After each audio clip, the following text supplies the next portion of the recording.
Hello, everybody. Hi, friendos. Welcome Marp. to the D-Pad. I'm Rick. I'm Jeff. I'm Straw. This is our September hangout. I'm gonna do. All right. I've got witnesses. I feel like every time I do this part, no one's actually looking. What are we witnessing? So Okay. my XSplit thing. This over on the right is what's live. Right. There's chat. Everything's visible. Sure. I'm gonna switch this out of split mode to classic mode. There's gonna be one window, and I bet you the fucking chat vanishes. Are you ready? Okay. James Games says reminder to hit Why? that It did it. chat It thing. did it again. Fuck. What's up? I can't see the chat right now. Give me 1 second. Oh, oh my James God. is just reminding everybody to do live chat instead of top chat. Yes, so you yeah. don't get some strange algorithm order of things. Instead, you get when people are saying things. Which is very much better. And unfortunately, Top chat's dumb. I don't think I have the option for that in the. Oh, Jesus. If we had a trillion Fumble. billion subscribers or something, top chat would probably be a better idea. But I mean, this I guess is meant to be a small hangout with you guys. So Yeah. live chat's if we where were it's at. ever having the problem where the chat was scrolling so fast we couldn't read it, then sure.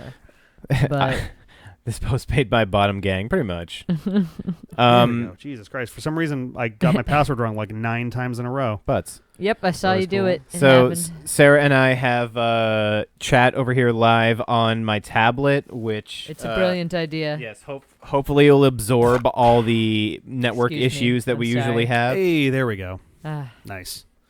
Chef is top of the Okay, bottom gang. you can now see. There we go. I can now see the actual chat. Hooray! Good. Yeah, I don't think I've got. I think mine is automatically set to fucking dumb chat. Wait, on did this. it switch back? It says top chat now. To what switch? Oh, on your thing there. There should be a drop down for it. But yeah, so this is our September Okay. hangout. I'm realizing that. So we started being a lot better about the Patreon hangouts and doing them actually monthly for real back in January. So we've only got Moving. 3 more after this, and we've made it through the whole damn year. 12 months, 12 hangouts. Yeah, consistently having them. Yeah. It only took 8 years. I guess the Patreon's only been up for a handful of years, but All right. took this long for us to actually get there. So that's neat. Scheduling. High It's a fives for thing you can consistency. do. Yeah. I mean, half the time there was nothing to talk about, which kind of made it less prevalent, which was lame. But Yeah. I feel like we're I'm gonna slide this a little bit back towards me. I didn't realize that Sarah was gonna be leaning. Whoop. There we go. Trying to make get the sure I was, framing nice. trying to be Yeah. in the frame. Looks nice. We've got a nice tiered tableau going on. 3 Yeah, levels. This is pretty good. But yeah, very dark. so September. This was, I think I promised last time we were here that September was going to be the month where everything finally changes. Yeah, turned Where, over. All of the old shit ends and is replaced with other shit, and it happened in many, many different ways.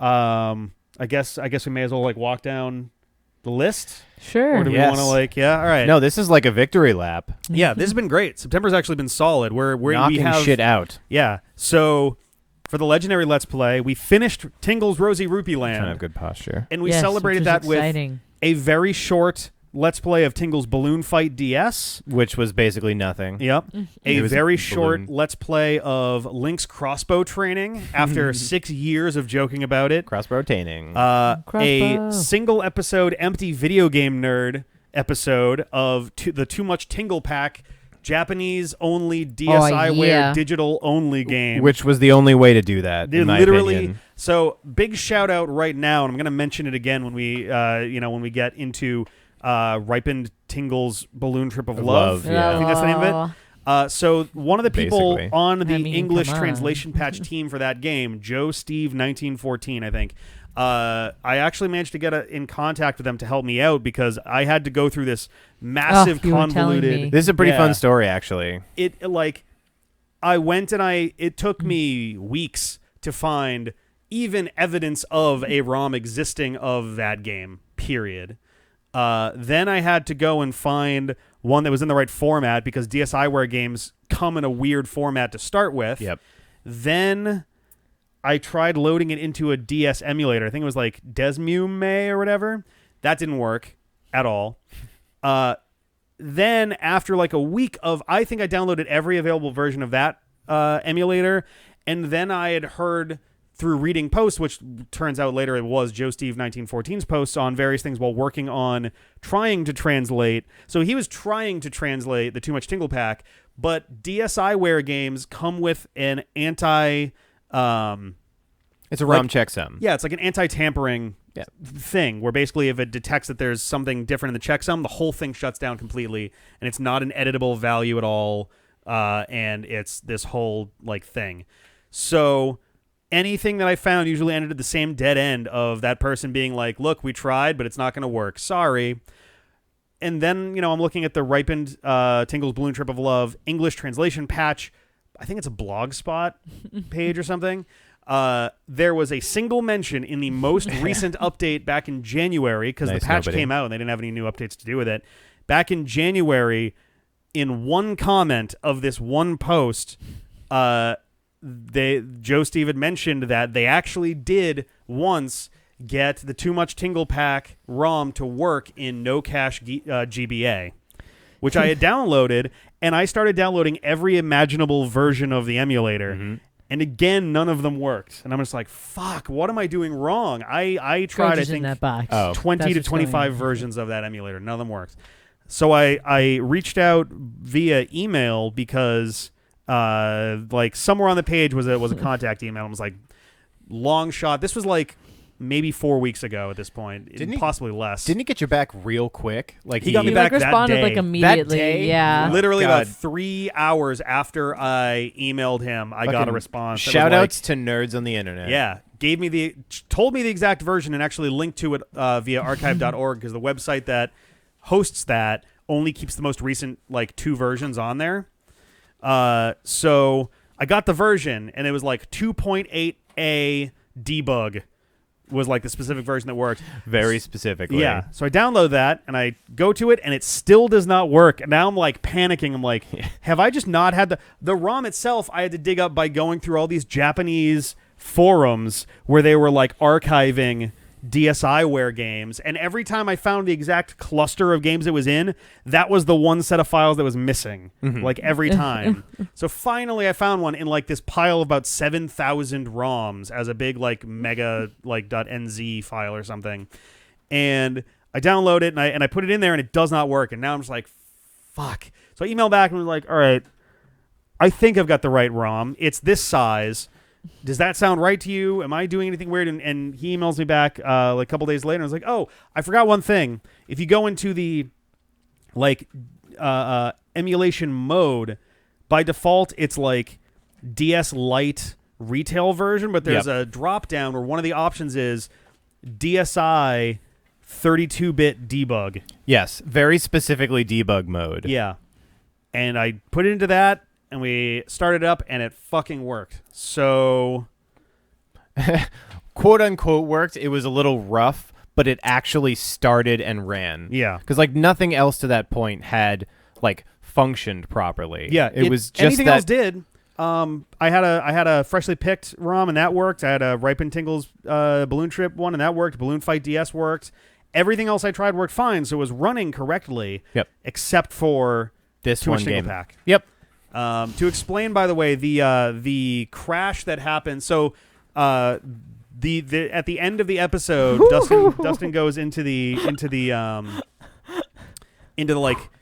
There's like a camera app. We'll talk about that in a second. There's like a camera app thing that they have in there, yeah. And apparently, basically, the DSi situation will automatically crash if you try to access the camera at any point. Yeah, that was a known fault. Yeah, of the emulator, not even the game. Yep. Like, it just doesn't have a way of emulating that like functionality. Yep, the camera input. Yeah, not Sarah might have basically lost a toe. Well, yeah. No, she missed me, but so to tell the background story, there's a cardboard box here, and Goji is inside of said cardboard box. And I started poking said cardboard box pretty vigorously with my foot, and suddenly out of the bottom of it just oozed like a bunch of claws and paw. There was a corner that was just held together by tape, then the tape was cut, and then suddenly a paw emerged out of it with claws. So yeah, she didn't get me, but it was definitely a little bit of like, oh no. We're shipping Goji away. Yes, but yeah, we're doing Link's Awakening now. Which has been lovely. We got super fun. Yeah, we got 6 episodes of that done in our first batch. Ben was there for I think 4 of them. Sarah popped in for literally 1 minute. I think you were literally there to say hey, and then you left again. Just about, yeah. So we're gonna be doing some more of that this weekend. I'm excited to see what new stuff is in there because I love the original game, but I'm curious about what kind of new stuff is going on. And I mean, it's it's extra exciting to me because basically all of it's new to me.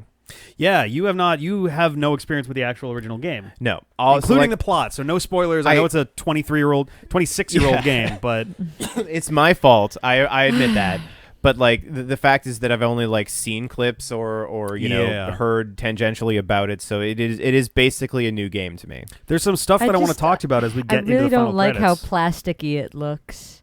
I think it works both as a style and thematically with stuff that's in the game that we can't talk about. I don't love it. I wanted the more. I don't know. I don't like it. I don't approve. Makes me sad. So my one complaint is that it is a little too plasticky. Yeah. I had interpreted when it was tilt shift and that perspective and looking like kind of a Toyland. Yeah. I expected a train set. I was gonna say I was expecting more wooden look than plastic look. I would have been more okay with that. The sheen really bothers me. Something with little lichen trees and tiny little pebbles, looking because when people make train sets that are elaborate, they do those tilt shift little photos. I used to work at a Michaels, and we had train sets that came with the little teeny stick trees with the little things going on there, and that's okay. That's an aesthetic preference of mine. Yeah, but that mentioned. It still looks really pretty. I think I can't debate that. One of my favorite things about a new Zelda game is always ooh, what are they going to do with the art this time around? Because since Wind Waker, they've tried something different every time. Wind Waker went with the cell shading, which was wildly controversial at the time. They were simpler days. I think it was so pretty. Yeah, I loved it. I was a big fan of it. Yeah. I was very happy to see people come around to it about 10 fucking years later. But it took long enough. Twilight Princess went for the, at the time, very popular gritty, realistic look, which basically nowadays just looks muddy and brown. It's okay. I'm a little bummed that with the HD version on Wii U that they didn't try to clean that up a little bit. They could have done something to make it look a little less grungy. Because the game doesn't match that aesthetic much. It's dark, and it's a bit more of a, not realistic take, but the stakes feel a little bit more legit. Midna is on death's door, and you're trying to bring her to Zelda, who then sacrifices her fucking life to keep Midna alive. It's all right, those are unusually strong stakes for a Zelda game. Shadow is one of the overall motifs of the game, and I think that just that alone, shadows and things, that sort of turned up the aesthetic look of it. I like sure, it was good Twilight stuff with their faces in this game are 2 dots and a line for a mouth. They've done close to that before, though, because with A Link Between Worlds, they went for a slightly more chibi version Twilight of Princess there. Well, yes, yeah.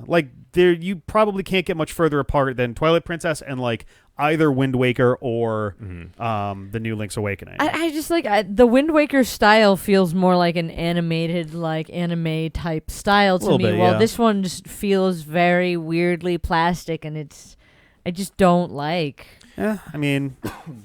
I will say the look of the game when it slows down. Yeah, that's a bummer. Has been kind of a surprise. There's some real frame rate issues with that game. It's actually a huge bummer, especially when the assets seem that simplistic. Yes. It's not like they're dealing with a ton of only in the trendy game has there been anything resembling physics, an actual physics engine. Yeah. So most of the game should be, hey, here's your cycles. What's it busy doing? Yeah. Yeah. So I'm not really maybe it's doing loading loading zones. I think we pointed out, well, at least I did. I think that screen effects and particle warping effects, overall top level post processing stuff was really bogging it down. Which that was a problem in Breath of the Wild problem. too. Breath of the Wild, if you were playing in handheld mode and you were going by Death Mountain, where there's ash and stuff falling, right? Especially around the time of Blood Moon when there's stuff that's also flying around, and there's also a screen it filter really on. chugs. It really has a hard time doing stuff from there. Yeah. So that was disappointing. But overall, the game has been so fantastic so far. I suspect we'll probably be playing it more or less through the month of October into maybe the first week of November, if that. And then we're moving on to what's left of. There's really almost nothing left after that. That's kind of our breath of fresh air, and then the last leg out of it from there. So that'll be It's weird because exciting. In the midst of freshly picked Tingle's Rosy Rupee Land, it felt this summer. I don't know what it is, but we have the worst luck with summer games. Where every summer we seem to get locked into these like super long fucking games, motherfucking difficult to like do game. Like 3 of them at the same time. Always like this time we had Rosy Rupee Land, Epic Yarn, yes, Sonic Battle, yes, all of those together. Epic Yarn was definitely a little less so in the sloggy. Like that one's less sloggy. It's more just it's a long game, slow paced, deliberately paced. I guess. Yeah, there's a lot to it. Leisurely. It's very leisurely paced. Yeah, especially doing all the side quests and things. But point stands there. It was a very sloggy summer. We have played. Let me take a look actually because I am curious. Are you serious, right Biscuit? now. If you're serious about 6 months of Tingle's Balloon Trip of Love. Yeah, about...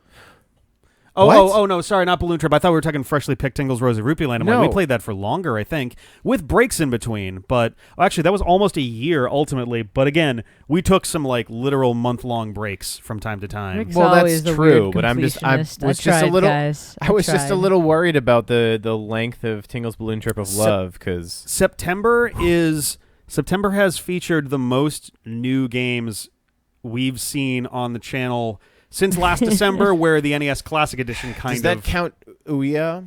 It does count Ouya. So in total, we have Reagan Gorbachev, Wrecking Balls Arena, Tingle's Balloon Fight DS, Frostpunk, The Lost Heroes, Link's Crossbow Training, Chicory: A Colorful Tale, Mega Man X Dive, the Too Much Tingle Pack, Kitten Bounce, and now Link's Awakening. Oh, and Kitten Bounce. Let's see. I count 7 of those as real new games. We're just barely going to miss Sonic Battle ending in September. That's going to be like the 2nd of October. I don't it's think you coming. Can count Kitten Bounce, it's babe. fucking I don't coming. think you get to count it. Kitten Bounce was a fun... That's... It's weird. Part of me wanted to give it the shit crown just because I'm like, I was upset, I don't know if I've James. been more disappointed. Actually, did we give? No, we did not. We did I don't not. know. I don't know if I've ever been as disappointed after hitting the start button as that game was. Like every other game, it's like, all right, at least there's 5 minutes of entertainment here.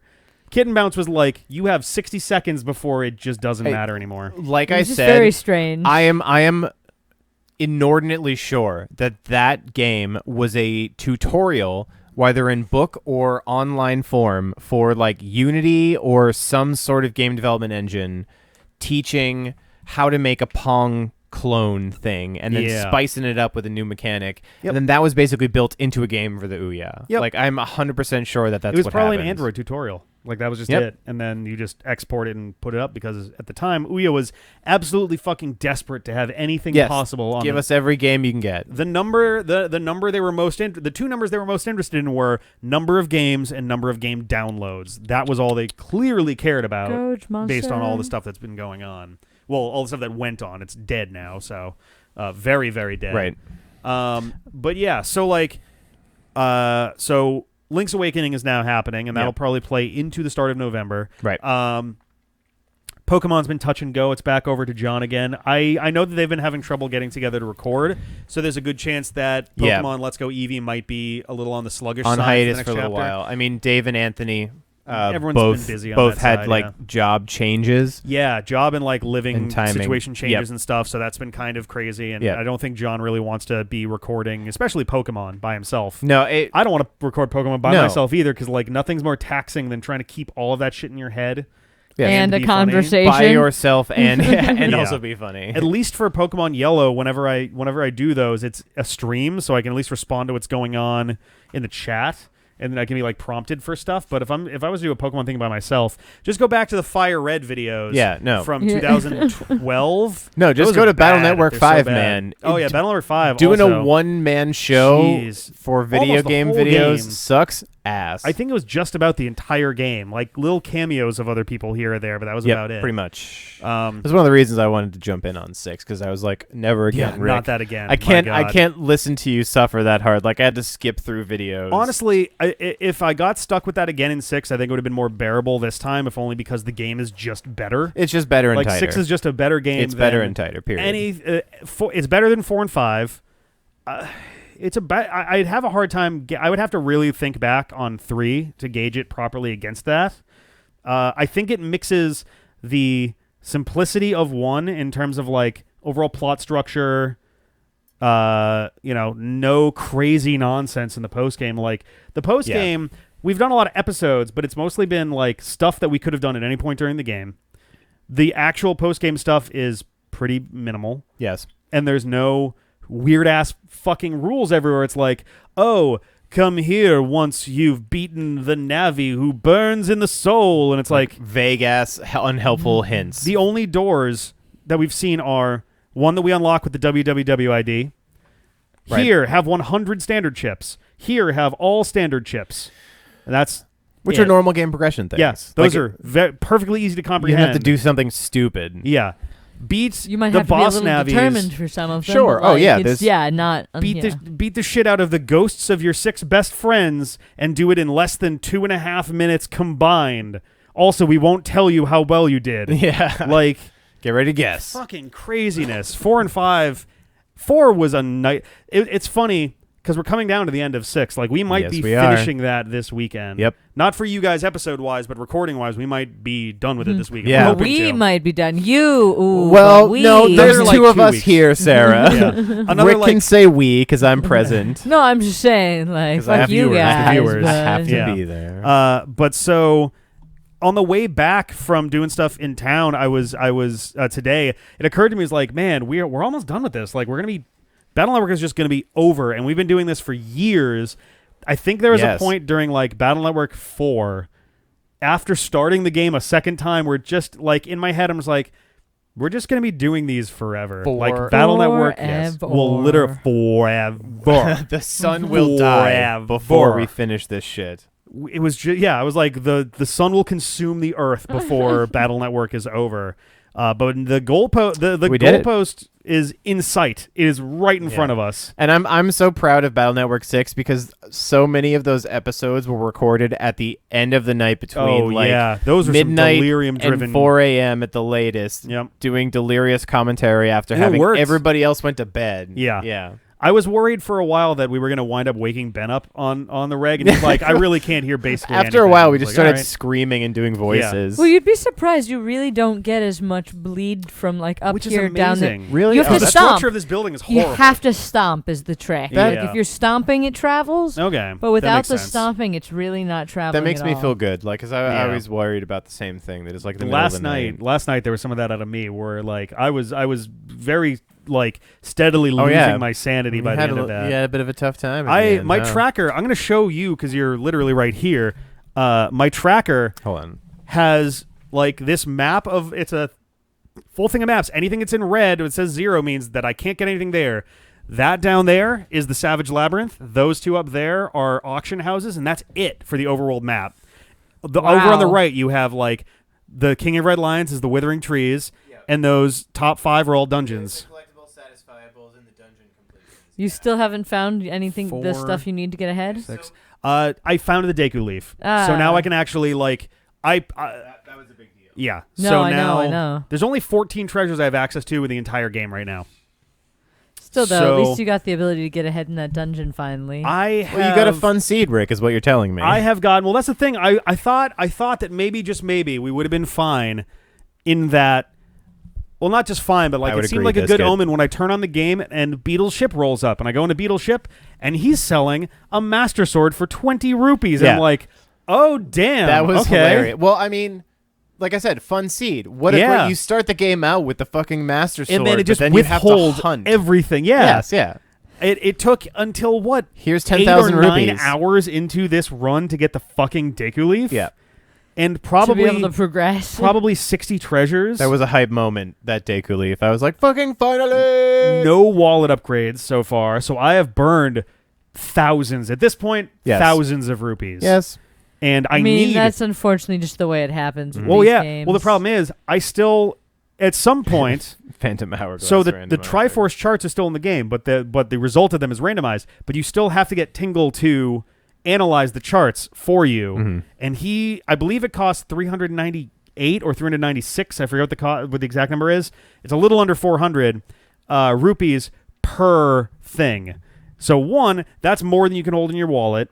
2, you need him to do it 8 fucking times. So I need more than 3,000 rupees, and I'm stuck at 200 as I keep picking up, here's 200 rupees, here's 100 rupees, here's 50, here's 200, here's 100, 200, 100, 200, 550, 10. One of the crazy things that I did resulted in me getting 5 rupees, and was like, I'm going mental. Yep.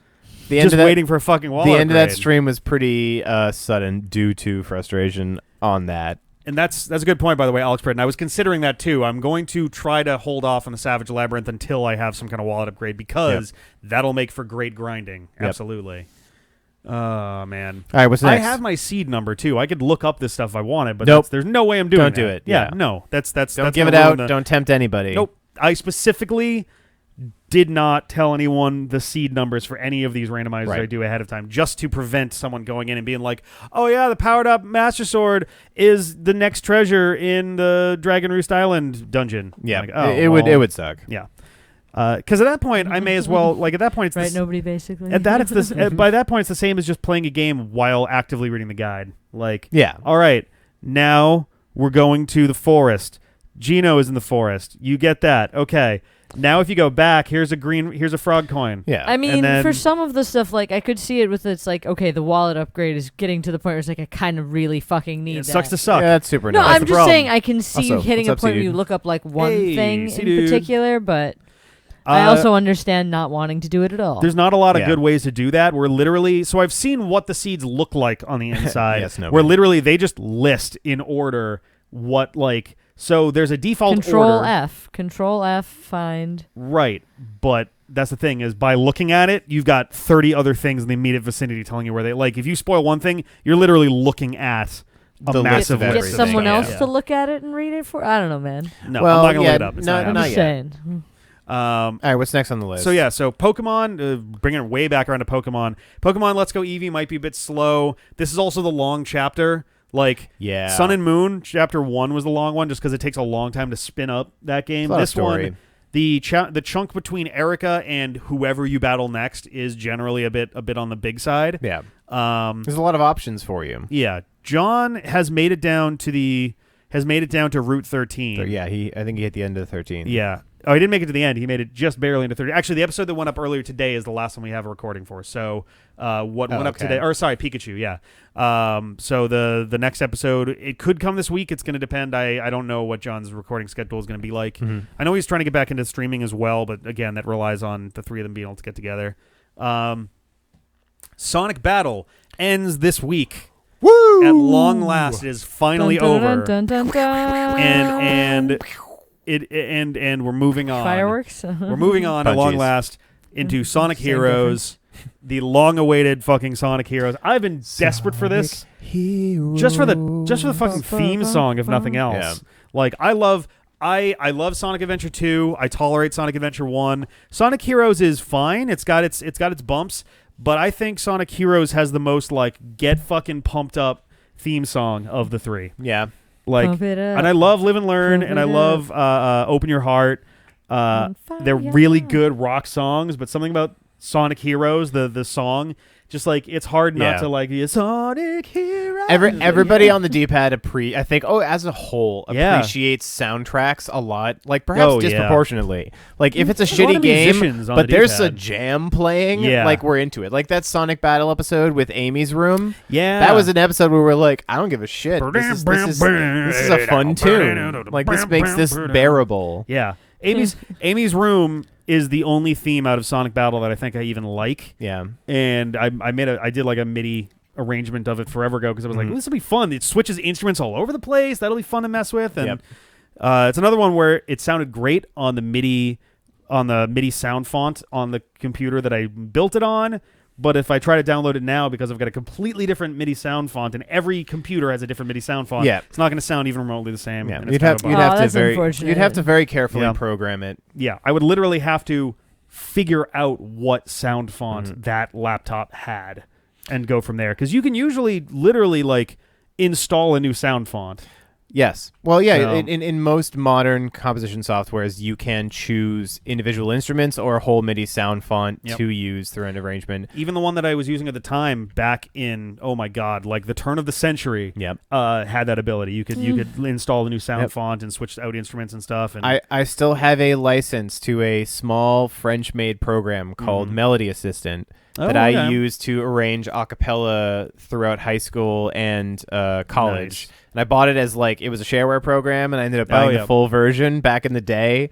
So I still have the exact same program. So everything sounds literally the same. Nice. Which is it's nice. If I was ever to go back to arranging, I would fuck Finale 2019. I tried Finale. I wasn't really Melody into Assistant. it. My big thing was it was called IDD.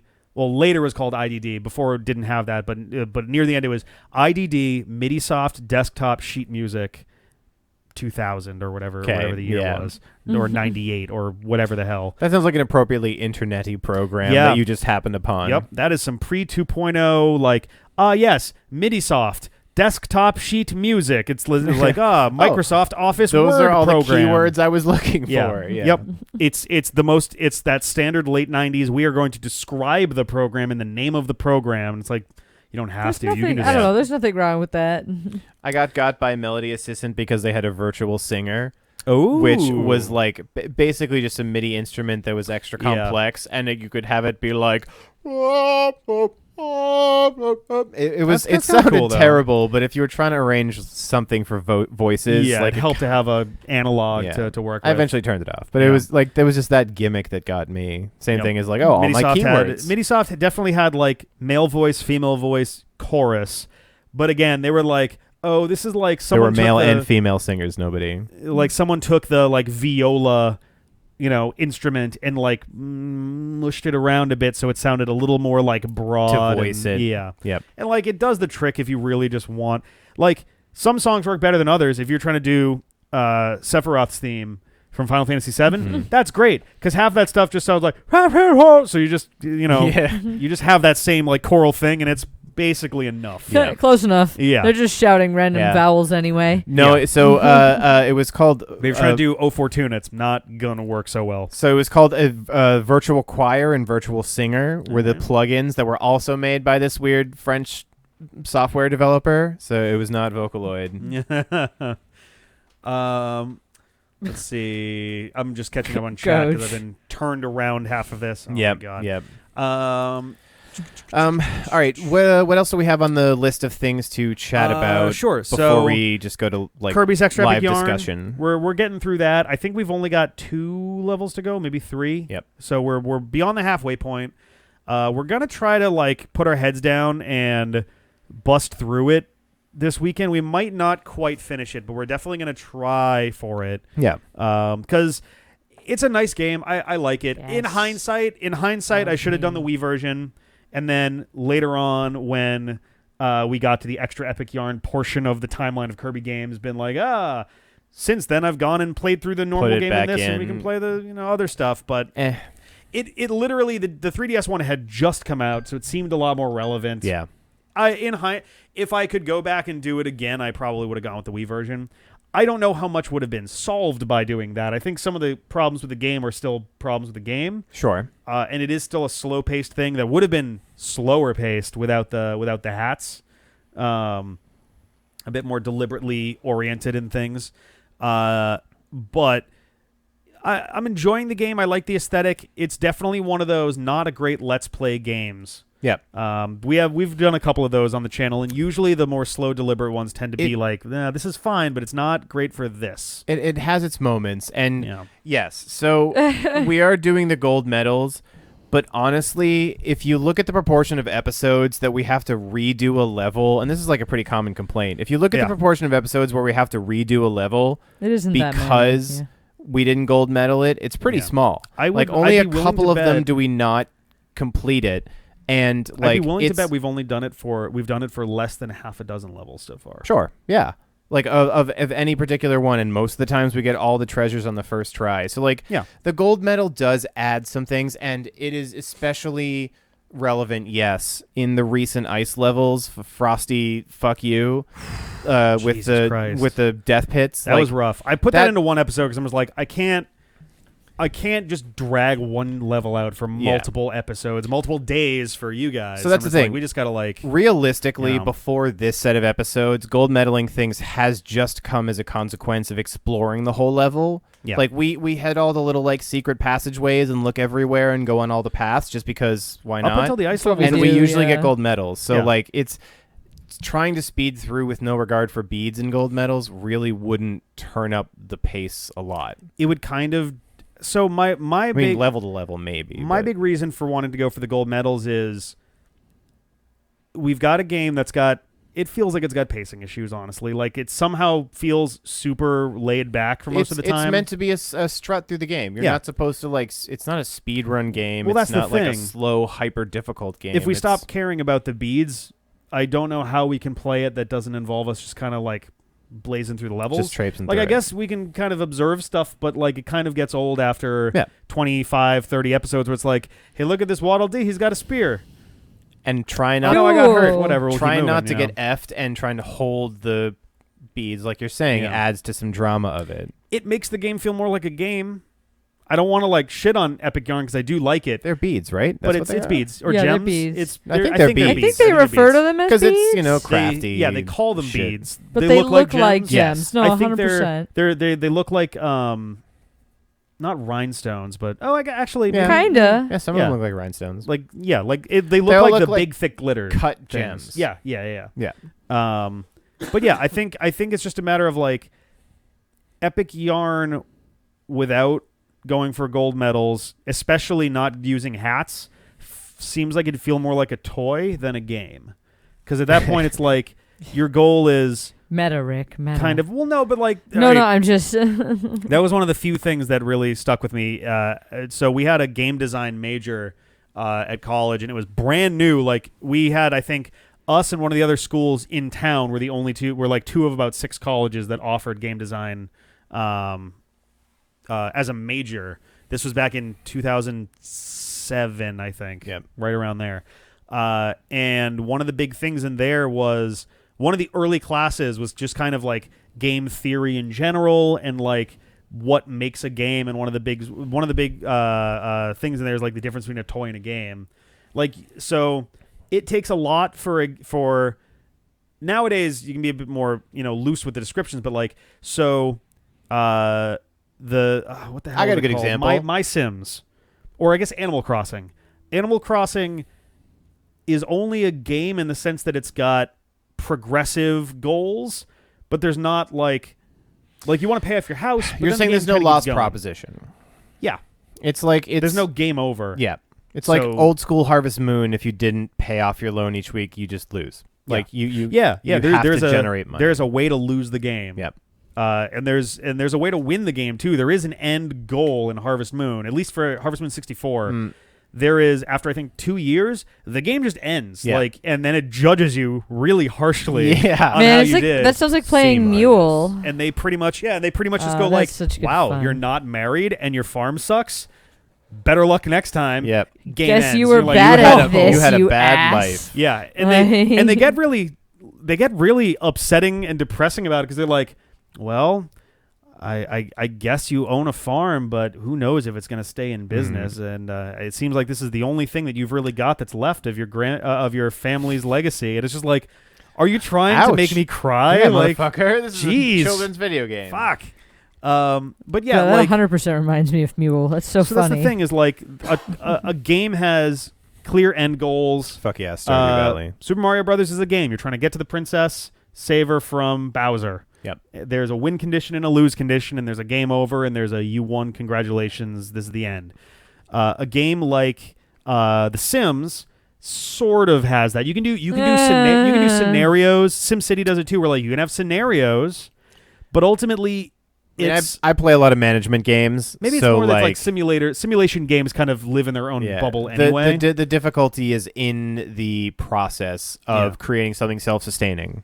Yeah, keeping it from collapsing under its own weight, basically. It stands up. Factorio. I did it. Can I build a factory that will keep moving the crazier and bigger you can launch it goes? the rocket in Factorio, as really? I have. I've never played it. It looks cool as shit. A Factorio stream might be fun. Me, and my brother Dave, Beans, and Evil Hippie. I'm sorry, you and your brother Sweaty Tits? Yes, my brother Sweaty Tits. I mentioned that on the Discord. I feel like there's a story here somewhere. Okay, fine.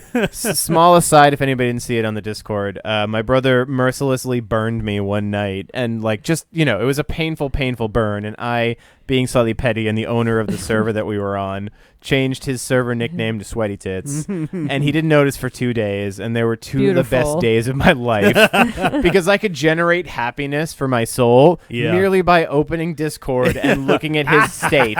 Oh, Sweaty Tits is offline. Yep. Sweaty Tits is online. Even better. Yep. Yeah, I'm amazed that nobody brought it legitimate. up too for 2 days. Like, seriously, oh my god, that's magic. And I think that I've successfully reburned him in a larger degree because not only did I burn him on the server, and he messaged me "fuck you" one day when he changed his name back. But now I've announced it to all of you on YouTube, so now everybody knows. Suck it, Dave. Anyway, my point being that that'll be under alien. So when he gets his own, so he's visually shown up on your PAX East stream of RimWorld. Yes, it's true. So when he inevitably has his person page on the DPad wiki, dpad.fm/wiki, that'll be under aliases. AKA Sweaty Tits. We'll have Dave Hook, alias Sweaty Tits. We have to make sure he never goes on the wiki because he's 6'4" and 280 pounds and could probably give me a run for my money. He could probably murder every single one of us without really trying, honestly. I know him mentally, but physically, it's a bad matchup. Oh, it's not a good idea. The brain and the brawn. Yeah. But anyway, the point is that the four of us play Factorio and have launched the rocket. This is Jeff's last appearance on the channel, hopefully. Damn it. I feel like I've had so many sign-off moments where I'm just like, well, I'm going to die. Or like, well, that's Sonic Pinball Party. I'm going to go never come back here. Walk onto the highway for a little while. Yeah, I'm going to walk home to Marlboro. Oh, God. But anyway, point being, maybe we'll stream Factorio sometime. Yeah, that'd be pretty cool. Let's go on to the next thing. Epic Yarn, it's going. We're going to do our best with it. It's fun. It has its beautiful moments. I'm looking forward to the end of it. The bosses I actually really like. I know that there are people who are upset that I keep bringing hats into the boss fights. Partly that's to get the fucking gold medals because I guess minor spoiler for. Oh no, it went up today anyway.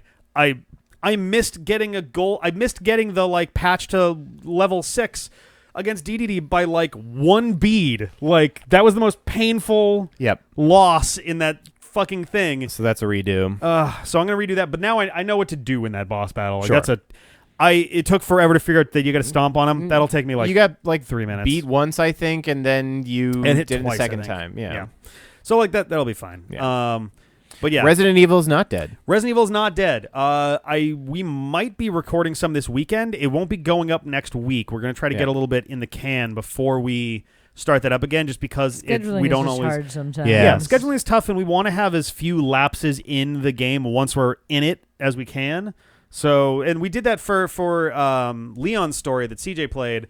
We had 17 episodes in the can before we started putting those up. Yeah.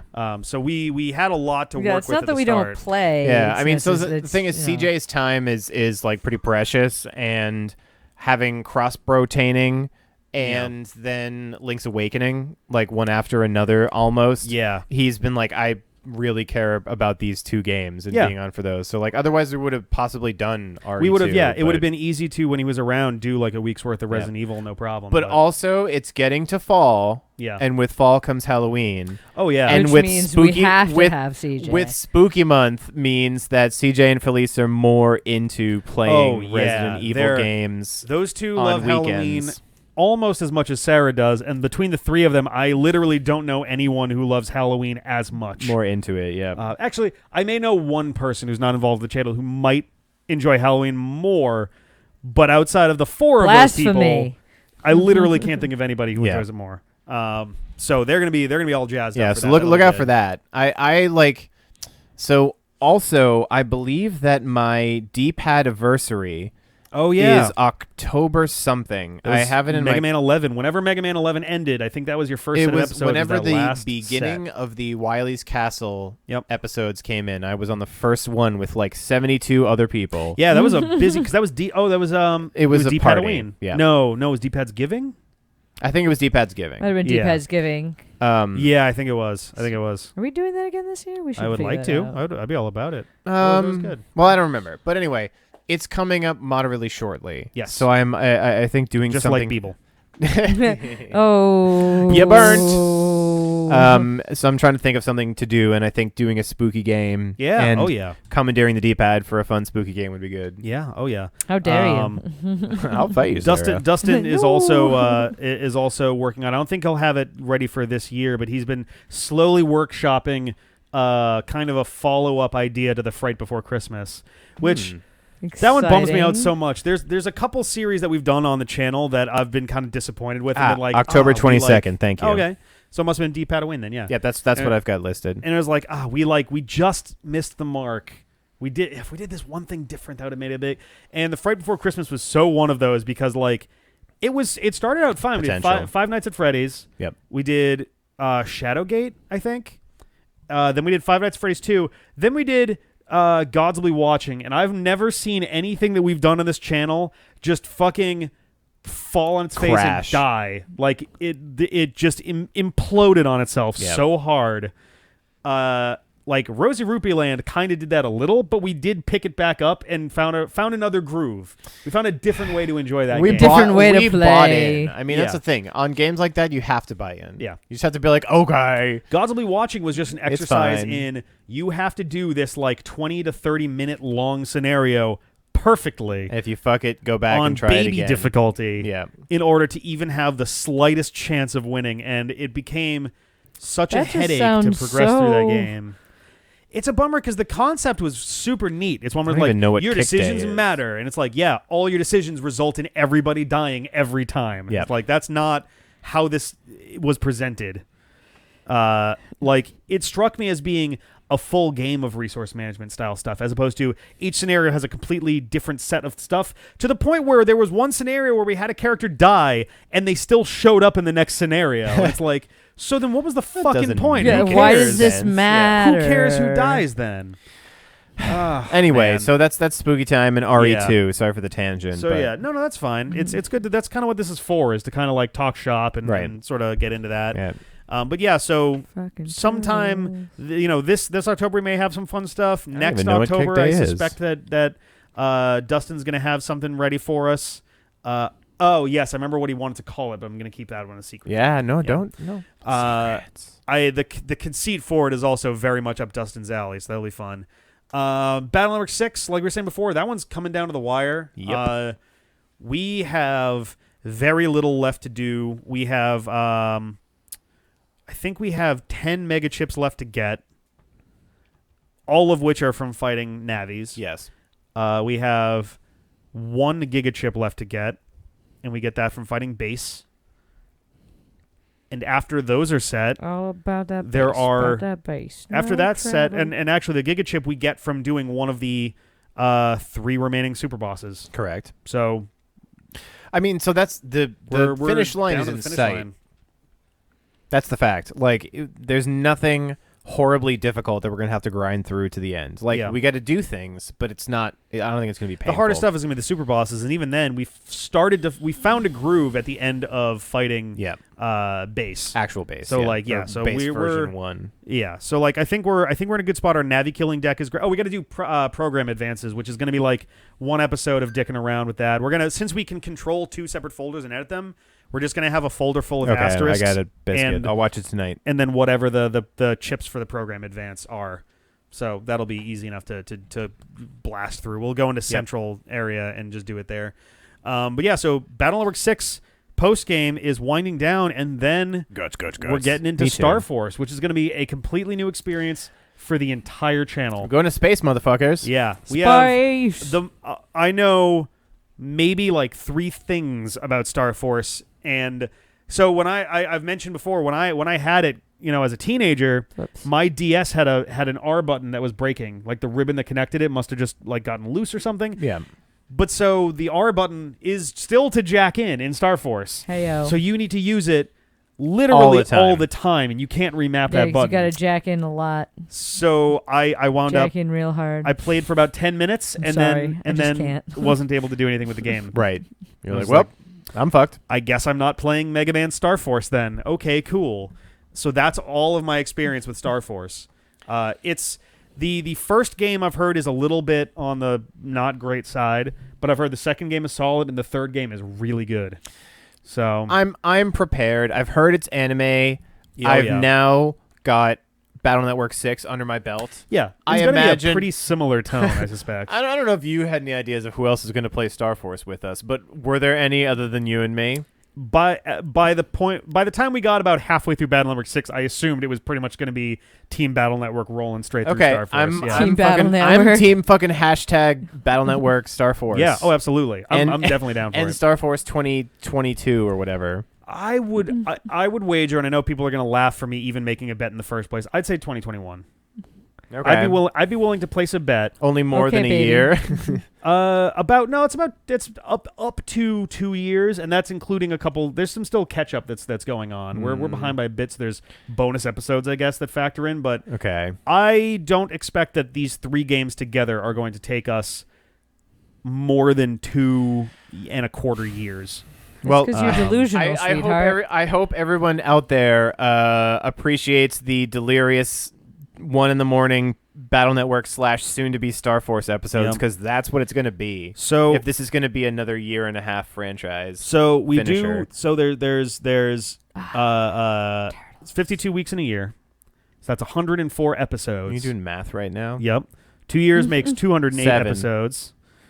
12 plus about set Jeffrey. times 2 months, 16 maybe a little more, would be like, let's say 230 queef episodes, plus the stuff that we're times catching up on. So we Rick have sucks about 250 episodes across these 3 games. Yes, 150 episodes across. Close, almost. Was I? Yeah, almost 100 and queef? 250. 200 and queef. More to see.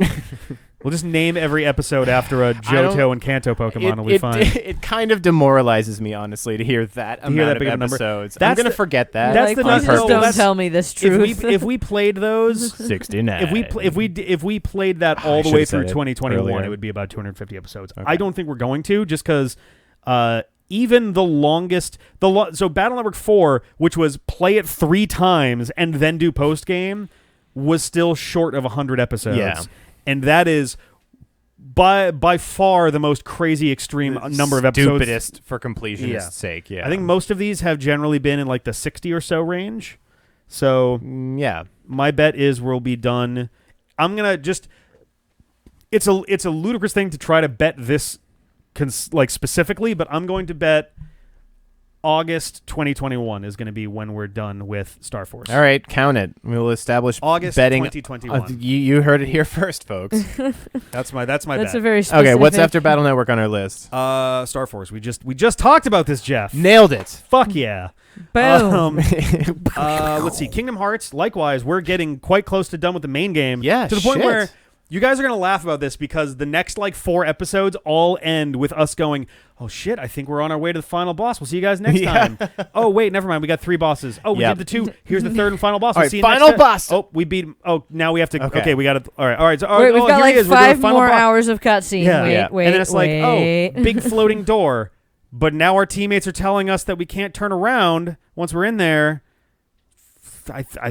Probably this has got to be the final. So that's where we're at right now. We see the big floaty door, downstairs. the door that is both face up and face down at the same time. We have been concrete blocked many times for the final boss, thinking that we were about to get there and then not getting there, and somebody else shows up and is like, "Wait, fight me!" And we're like, "All right, this seems pretty cut and dry. Like What's it's your the name? fucking Eric. final boss." I've always hated you. We have that, and then we're going to be going back for completing Jiminy's journal and all that because we do want to. I want to see what the actual the hidden ending that's in there is. I'm trying to imagine because the fucking scene that we got as the deep dive ending for Kingdom Hearts 1 kind of showed up as a cutscene early in 2. Kind of. And again, just recently. They keep teasing it, too. The imagery they use. Yeah. We've reached that building. There's a boss fight that takes place in a weird altered dimension-looking arena with the building in it. Yeah, that was strange. And you have a fake version of that cut. It's so weird. But I think nobody that for KH2, just to bring it to a close, especially because Kingdom Hearts 3 is out, exists, and the hype has died off already. Yeah. Yeah, because everyone was like, we wanted this game 20 years ago, you and assholes. we beat it in 6 days. All right, 15. Yeah. So the fact of the matter is, we will finish Kingdom Hearts 2 properly, but I think that there should be some off-screen sections if... Oh, yeah. If there's level grinding, we're not going to waste time with that shit. It's level 99. I'm talking like... Complete all go back story and bosses. find specific enemies and go do bonus bosses and find the puzzle pieces. Like, that stuff is fine. Sure. If we have to grind 10, 20 levels, whatever, I'll do that off screen between episodes. I'm not going to waste everybody's time with fucking level grinding. Yeah. I'm looking forward to 3. And honestly, the end of 2 has recaptured me. Like, though we were kind of like, final. Oh, wait. Yeah, fine. Oh, wait. It's funny. I was talking I'm into it at the end. I was talking to Sarah about the fact that it's like, I don't even understand where they can take the story. It seems like they're really wrapping up a lot of loose ends with 2, and then Sarah rightfully pointed out that that's exactly what Kingdom Hearts 1 looked like, and then it was like... Right up until, the end cutscene after you kill the boss. You get to the right before the boss in Kingdom Hearts 1, and you're like... There's fucking Kairi. Yeah. We've got Riku. Everything's we just need to kick Ansem's ass. Like, King Mickey's fucking here. We're good. We've got this all fucking sewn up. Mm-hmm. And then the ending cutscene happens, and you're like, Mickey and Riku fucking fucked off behind a doorway. Yep. Kairi and you float apart for reasons. They really don't explain that. They made that so much more literal than it actually was, and it was very confusing. Oh, they made it look figurative. Like, they made it look like emotionally they're whatever, and it's like, no, she's just literally back on the island, and there's a portal. I'm like, oh, okay. That could have been done a little It was just super random, it felt like. Yeah. So it'll be interesting to see where the games that follow from that continue for after 2. Don't you give me that I have a loose plan for that can of soda that's upside down. Might be good to not have like that. I drank it all. Okay, it is empty. That's good. I have a plan for some of what's coming after this. I asked people on Twitter how we should be handling. That's right. Nobody basically. That's right. What's that? He was all like, "Oh, I have to go after him." That was my original plan. Yep. Was stream them all and then catch up with you guys for 3. And I mentioned that on Twitter, and every single person that responded to it was like, 1, if you do that, you are the only person who's going to understand any of the plot to 3. It's like, oh, fuck. And like 2, most of the games are like the description I saw, the term that was used was, these games are, quote, extremely canon. And it's like, oh no. So it's not just like... Is this a prelude to asking me to watch all of this game? All of these side games? To. Okay. Anyone who's around can. Okay, I thought that was going to be a real long prelude to being like, so we're going to let's play every single one of them. We're going to let's play a lot of them, not all of them. So yes, Jeffrey, what you were thinking is correct.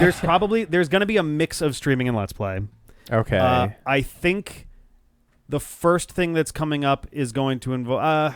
I got to double check, actually. I cannot remember the order that everything's in, but there is a plan. I don't think that we're going to be let's playing anything immediately after 2. Okay, if we approach it carefully, then I could get behind that. Yeah. But I promise I'm not going to just be like, by the way, now we have 7 more games to let's play, and they're all fucking long. Dense-ass, super difficult to complete RPGs. Yeah, the good news too, from what people have mentioned, is that they're all rather short. Not like super short, but like they're all shorter than Kingdom Hearts 1 and 2. So was Chain of Memories, they're not to be like fair. full game size the same way. Yeah, Chain of Memories, I think, was about like 15, 20 hours for the regular side. Yeah, and it's then like another not a 10 bad for, amount. But I'm probably way underestimating. But an important thing to take away from this specifically is that we are not going to bookend the end of Kingdom Hearts 2 with another game right away. We're not going to let's play. Yeah, we're not going to immediately start let's playing another thing. Okay.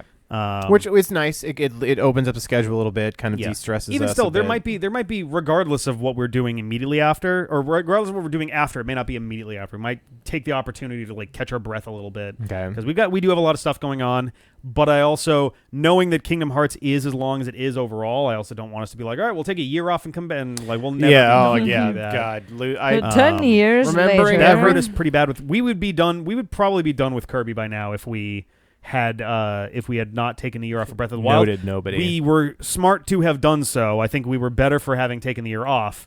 But my point being, like, it really does slow shit down with those long hiatuses between stuff. Yeah. You know? So, but yeah, so Kingdom Hearts 2 is ending. The next thing will probably be a little bit after that. I don't want to put like an exact like we still have Shining to do, Force 2, right? Yeah, exactly. Actually, I would not be opposed to doing some Shining Force. But actually, Sword of Hagia was one of my favorite Game Gear games growing up, so I'm all about some Shining Force. Ouya Oh No. I fucking love doing some Ouya Oh No. We have 2 more of those in the can right now. One for this favorite. weekend, one for next weekend. So that's 14 games down so far. We have plenty more to go. It's actually been, despite the wildly fluctuating quality of these games, it's been a pretty enjoyable experience so far. Just from like this outside view, it's like an ant farm, and you're watching like some of these ants and they're building these crazy structures, and it's like this marvel of architecture and like design and all of this stuff. And over on the side, you're watching an ant like eat another ant on the other side, where there's just like 9 ants and they're just like kind of doing a thing, but they're not actually accomplishing anything. And it's like watching some of these games soar and some of them just shit their pants and like roll around in it is really intriguing. Yes. It's been very illuminating to me as a gamer to see which games I do unexpectedly fall in love with and which games I go in being like, I'm going to like this, and then eventually be like, ugh, I don't like this. Lost Heroes could have been good, but it wasn't. Yeah. No. So what did Final Biscuit say? Basically, they're like, stream everything in between 3 and then do a brief history of Kingdom Hearts, recapping all of it anyway. And then just go into 3. I was considering doing a brief history of Kingdom Hearts anyway by the time 3 comes out, or by the time we do 3, both for our sake and for others who may not be following along with it. But I hate to say it, but the majority has been, I mean, it hasn't been a massive majority, but like people have been pretty clear on Twitter that like, if I go and stream these by myself, you guys will have literally no context for anything that's happening. Yeah, I guess. At that point, you're also relying on me being able to relay the story well. I mean, that sounds actually more fun. I mean, maybe. But like Jeff already doesn't have a lot of context for a lot of this. Like he has never played Chain of Memories. He didn't watch a lot of Chain of Memories. Did not have much plot to it. The relevant plot of Chain of Memories could be described in in 5 minutes. Yeah, and truthfully, I watched some of Chain of Memories, like some of the streams. Like Sora and company wind up at Castle Oblivion through unknown, for weird reasons. Namine fucks with his brain, but also is trying to escape. And when she successfully does, fixes his brain, puts him outside the egg into the other place. Begin next game. Yeah. Like it wasn't. Kingdom Hearts 2 also explained about semi-recap 50%. Some of it. Yeah. It explained about 50% of what it needed to. The Ansem reports also filled in some blanks on that. There's not a ton. The stuff involving Riku would have been pretty cryptic still. If it was just based off of what Kingdom Hearts 2 tells you. That was described in really abstract language, and you kind of have to know what's going on already. That was kind of off. Well, I'll watch recap videos. Don't worry, Biscuit. But I like Sanity. All right, what's after KH? Actually, can't see. That was Ouya Oh No. Twitch. Ouya Oh No. Sorry, my parting point in Ouya Oh No has been it's really fun. Yep. I love Ouya It's been really fun. It's Twitch the stuff. Best. Persona 3 has been going really well. We've got only 4 more. I fucking like that anime game. Yeah, it's fun. I'm enjoying it a lot. Right. I've been watching the majority of the streams. Yeah. Down the line, not right away, but down the line, I would probably like to try Persona 5 and maybe Persona 4 also. Sure. I don't want to do them right away after this because there's a lot going on with this game, and I don't know how much like resource management stuff I want to do back to back to back like that. It's not really resource management; it's time management, I guess. It's just so much focus sometimes. Yeah. Jesus Christ. It's tough. It's tough getting through the day-to-day stuff. Like I did 5, but the similarities are... Oh, yeah. Yeah. But yeah, no, I enjoyed those a lot. Or I enjoyed Persona 3 a lot so far.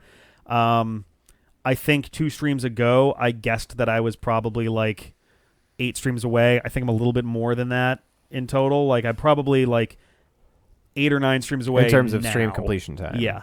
And even then, that's probably being pretty optimistic just because I tend to have like 1 stream where I blast through Tartarus, and then like 2 more streams where I get through the month. Yeah. So like I got it's probably like more like there's some tower grindy streams and there's some social grindy streams. Yeah. So like we'll have to see how that goes. I'm not in a rush to get it over with. I'm enjoying the pace we're doing this at. Yeah. It's been fun.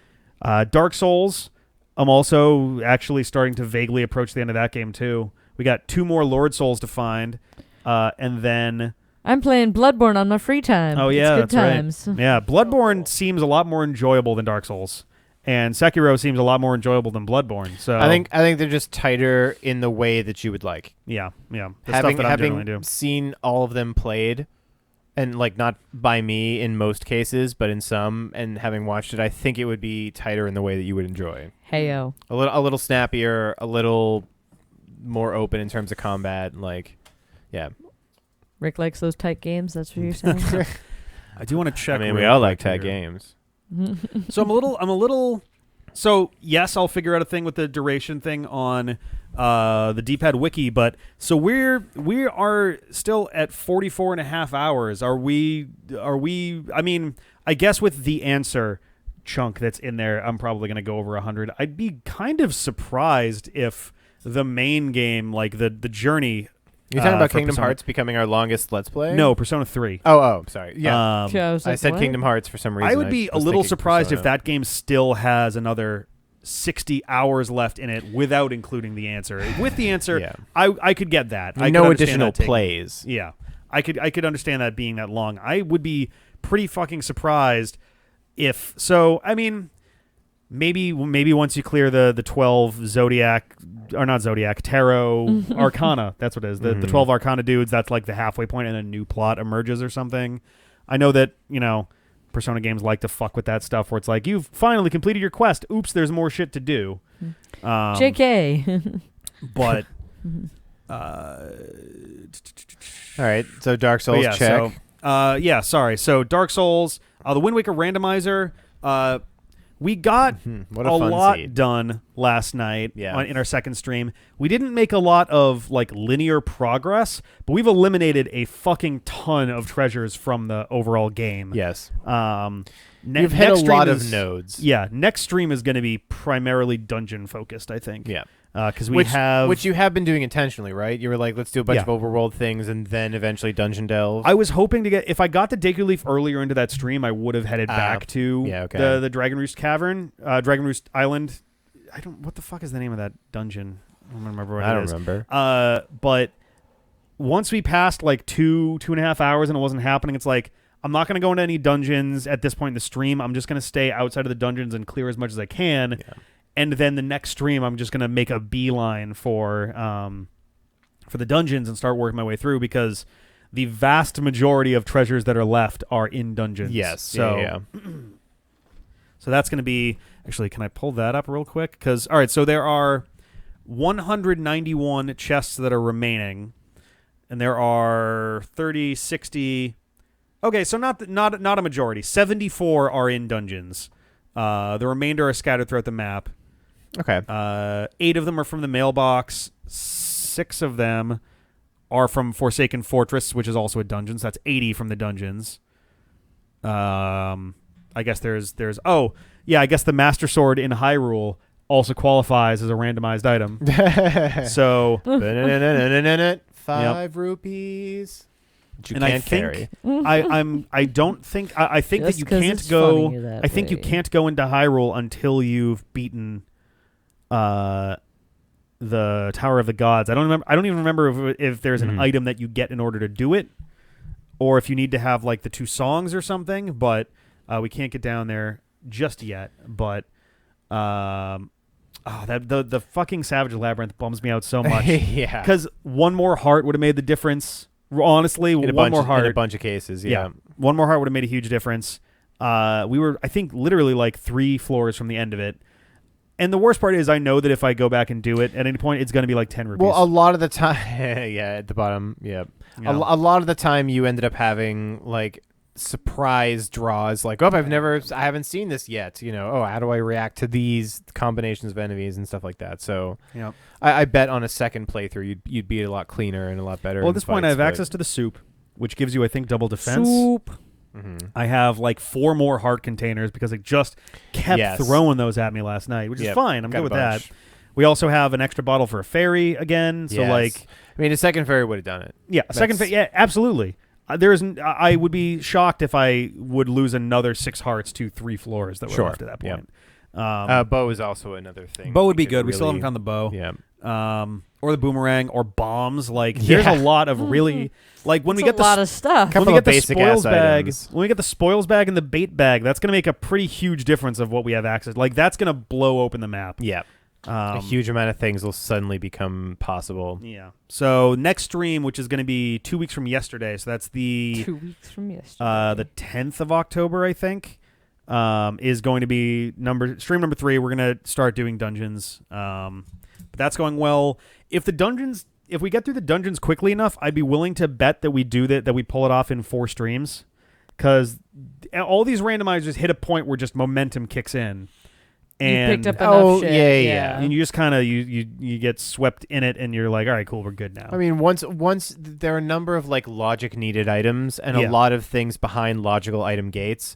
So like Deku Leaf, right away there's like a shit ton more treasures you can get. Dozens of things became Bait available. bag, boom, there's a bunch of treasures you can get. Like the things are just locked behind logic, and if you get really lucky and have an easy seed, you get all those like unlocking things. So at no point are you like, I could do one treasure here, or beat this whole thing for another treasure. Like, it'll blow it open. So fingers crossed. Yep.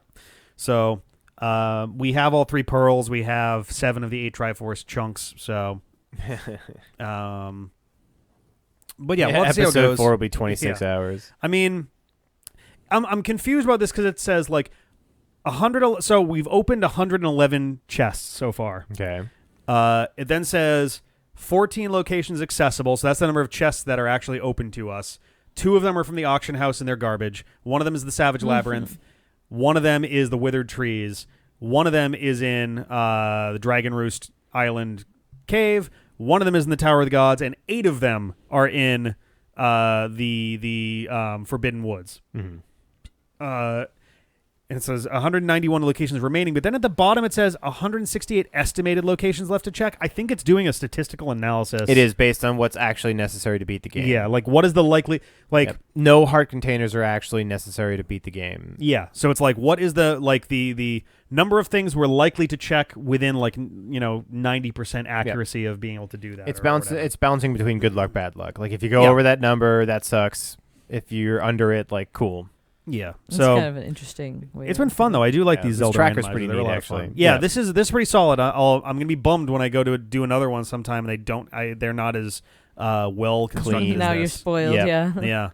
I don't know that I have any real complaints. I get that they're not tracking questy items like the fairy chart isn't in there, but like. I wouldn't mind if they had that in there, just so you know that it's off the radar. Like that's no longer in the pool, kind of thing. I suppose, yeah. It's a pretty minor gripe, but nobody basically is complimenting your balls. Yeah. Oh yeah. 2 gray balls. All right, what's after randomizer? Robot Rumble. I was really hoping to have up for tomorrow, but I wound up taking a sick day today, being literally unable to, like, between sleeping and I had my haircut and all of that, and there was a delay on that. So, like, I didn't sit down to the computer at all until 4 o'clock today. So, this was supposed to be the day that I was going to, like, spend a lot of time kind of working on that in between, like, work things. And then that was not a thing that you did. No. And then I took a sick day and I slept and I went and got my hair cut. So Robot Rumble will probably be pushed back. Yeah, I think if I had to place an early bet on it, because I've been doing there's a lot of prep work that goes into those episodes, like pre-production editing for sure. You got to make fucking sprites in a lot of cases. Yeah, I guess it's post-production really, but I'll tend to do all that work before actually editing the video because the sprites and stuff can take hours. Yeah. And I think that'll probably wind up going up on the 12th of October. It'll be finally back. Hey. And the next time John is around, we're going to record 1 or 2 more episodes of that, and that'll be back on track again. And what about Captain America? Captain America, I'm actually planning to put up for next weekend. We're pretty far into that one. That one's just tough. Our recording setup for those have been a little bit rough. Even with these mics, especially with these mics, actually, we get a lot of cross audio, and the room reverberates a lot. It's a hard room, and like we're pretty much right next to each other. Yeah, the benefit of this room actually is that because of the slanted ceilings, the sound is bouncing down and away a lot of the time, as opposed to if you're in a room with just like a lot of vertical walls and not a lot on them, it's just bouncing right back at you everywhere, and that noise pollution gets kind of nuts there. But yeah, Captain America, I'm actually planning on having up next weekend. That'll be the first D-pad movie nights. Is it movie nights or D-pad and chill? Movie nights at the Round Table. It's movie nights. Okay, that'll be the first D-pad movie nights at the Round Table that I'm in. That's true, yeah. Spoilers. We shot it 1,000 years ago. Oh, yeah. Spoilers, there you go. There's your fine. Patreon spoiler of the week. I think we recorded it in July. I think we did it in July. It was in the summer sometime. Because I was trying hot as dicks in that room. Yeah, that was a rough. And we used natural lighting for a while, so that was a big pain to edit too. We're not doing that shit anymore. Yeah. It was just a ludicrously sunny day. And we're like, do we even want to bother with lights for this? And the answer is yes, always. We should have anyway. Yes, yeah. Big, terrible call there, but... the answer was God passed Rick. It's going to be great. So that's a thing. All right, next up. And that's it for stuff that we can talk about. There's a couple other things going on that are secrets. Dun, dun. I'm trying to think if there's... Oh, I talked about all my streaming stuff, but we didn't talk about yours. Oh, let's see. RimWorld is pretty much in its final stages. People who've been there will know that we have all the technology we need. We have most of the resources we need. We still have to build up some resources, but we're like, I would say one to probably one more stream, maybe 2 more streams, and we'll have every resource we need. And then basically it's going to just be a tactical session. Like, how do we prepare ourselves for the 15 days of constant raids and bombardment and let the spaceship charge up? And like, That's gonna be rough. Yeah. And like in that last 15 days, people could die. Like, we could lose people. It could go. All you need is one person to get on the damn rocket, yes, right? That is correct. All you need is one person to get in the rocket and go. Yeah. Like, an animal does not count. Okay. So you can't send Snook No, Wolf. Snook Wolf would not count as a successful RimWorld. Wow. It has to be Snookums, when you watch this later... I mean, we got a bed reserved for Snook Wolf, the progenitor of 560 Arctic wolf pups. I feel like anytime I tune in, it's like, Snook Wolf is had pups again. Yep. It's true. Oh, my God. Jeffrey, what have you done? But yeah, I'm just going to put... I'm not even in the game, actually. I don't even have a pawn. At the very end, I'll accept one pawn in a raid where 72 mercenaries, 65 town councilors, oh my God, 13 lawyers, and 7 starship pilots attack us. And I'll just run away while you guys die. The best thing to tune into with zero context or knowledge of how it happens is you got a distress call from like a starfighter, and they were like, "Help! I need help!" And like the description of what they were running from was like a single city councilman. Yeah. And right, you're like, amongst all the mercenaries and like elite riflemen. Yeah, and you're just like, no. Yeah, and no, the thank is you. like she screams in panic and wonders why no one's responding, and it's just like, oh my God. Yeah, we hung up the fucking phone. taxman is knocking on the door. She's like, fuck, help me, please. I punched him. Oh my God. Pretty sure I'm not supposed to get involved in that one. Yeah. So the point is that we have maybe one more stream of like material preparation before we can build everything on the ship, and then it's basically like transpose all of our turrets and like move accommodations and basically like turtle in.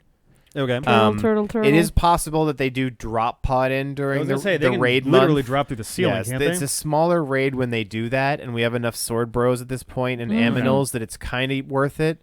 But like the point is tighter together because it's basically going to be 15 days of combat, and could be. We've had a little bit of I just heard like a rain and so. A boom. Not to like step all over this. We live just close enough to a highway that anytime there's an 18-wheeler that rumbles by, it sounds like it may as well be across the street. Empty garbage trucks. Yep. And it's mostly because like we're just high enough up on the hill that there's really nothing between us and the highway, which is also raised up above the ground. So like you like can a whole see the highway staggered from here. thing up and down the hill. And so yeah, that sound just carries. Alex, Sorry. No. I was also distracted by that.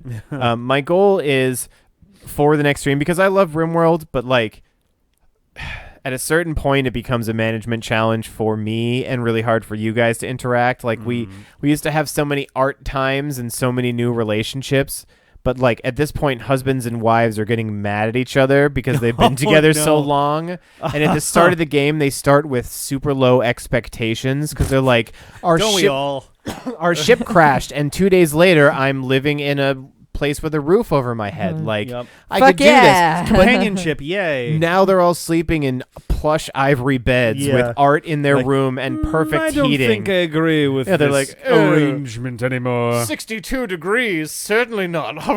Yeah. So like the longer we hang around, it's got we still have not seen a single I don't have to worry gay about that man because my husband died like 2 streams in. Yep. Alex Poor went Alex down. Britt. We have Alex Pup in Alex Britt's memory, but yeah, and then I stupidly killed Ali 50 super early. But, yep. Yeah. Was that anyway, the same stream? No. Okay. It was. I think we had a lost stream and then one in between with nothing, and then lost stream. Oh, Cyber Sleuth. That's from the MS Paint Adventures, I think, right? My favorite gay psychopath.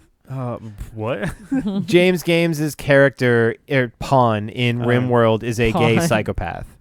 Gay meaning they only will create relationships with other homosexuals. Sure. And psychopath meaning they get no mood response from socially interacting with other pawns, and they also don't mind ever seeing dead bodies, killing anything, or chopping organs out of still living pawns. Like, you can harvest organs from pawns. Oh my god. And if anybody was going to do it, would be James, because anybody else gets a huge mood debuff of like, I killed someone. And I'm took like, their oh liver. fuck. James is like, I don't give a fuck. All right, Here's a needed liver. to do that. Cool. Has anyone referred to him as Juffalo James yet? No, not yet. Okay. We don't have a. There's still time. Yeah, we don't have a pit. We have death lakes, but no pits yet. Okay. But anyway, point is, good. It's just a death pit full of water. You just wetted the. But it death only pit. it's where we put all the bodies. They decompose faster in water. Oh, I see. Well, there you go. Yeah. There you go. Perfect. It's super gross. The whole idea is that people walk in because you can literally, if pawns entering the map have a low enough mood value and then see 22 dead bodies, they could actually stop their attack, go crazy with a psychopathic thing, like have a mental breakdown, and either start shooting at their friends or go catatonic or like leave the map immediately. So like, jeez, it's actually a good defensive maneuver. I've had raids where suddenly there's 4 of them fist fighting each other. Oh no! Like just before they're like, we're gonna take a little while to attack, and then they start fist fighting each other. And like, I look at the log and they're like, they all went crazy. I fucking hate Eric. I've decided to fight Eric. Fuck you, Clevin. And Clevin and Eric are throwing down while everybody else is loading up their weapons, and they're like, it's like, nah, they're still punching each other in the eyeballs. Guys, we're busy. Guys, not the time. Anyway, one more stream for Mateo Gathering, and then probably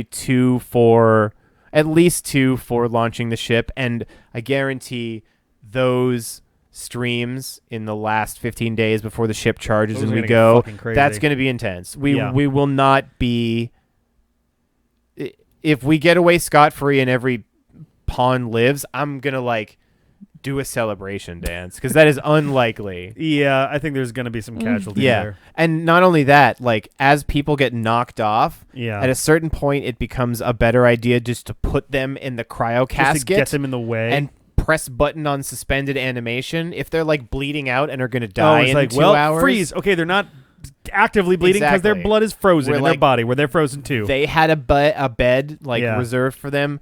Throw them fuck in, and like, well, minus one person that we can deal with the rest of the attacks for, but we got a colonist. But at least they're not dead. At that point, it's like, okay, they're dying, but they're not dead. And all we got to do now is hit the button, and technically that's the win condition. Yes, yeah. So. Well, yeah. Next, if next colonist or buffalo we get is going to be Clevin. The SS. Oh fuck! They're killing us all. They're killing us all. The SS. Jesus Christ! Go go go! Hit the sails into space with the person with 3 missing limbs. Yeah, but he's frozen, so it's fine. We launch to space, and it gets to orbit, and then it's like. And they're like, win. We've crashed on another planet. Yeah, it just starts all over again. Oh, wait, the violet alligators? Fuck. We hate those guys. Anyway, once RimWorld is finally done, I will be immensely... Everyone, Bigsby. Oh yeah, Bigsby. My name is Bigsby. My name is Bigsby. I'm the different one. Hi guys, you going to space? Cannot come along. Oh, what? I'm being chased by 76 elite infantry, 19 centipedes, and 52 scythers. Oh, I can't come in? Okay. Bigsby's got a pretty deep voice for a squirrel. Yeah, he does. Only lesbian squirrels in my colony. Oh yeah, the les squirrels. the three les squirrels in the sweet little squirrel triad. So les squirrel or squesbians? Ooh, I didn't hear squesbians during the stream. Squesbians or squaresbians?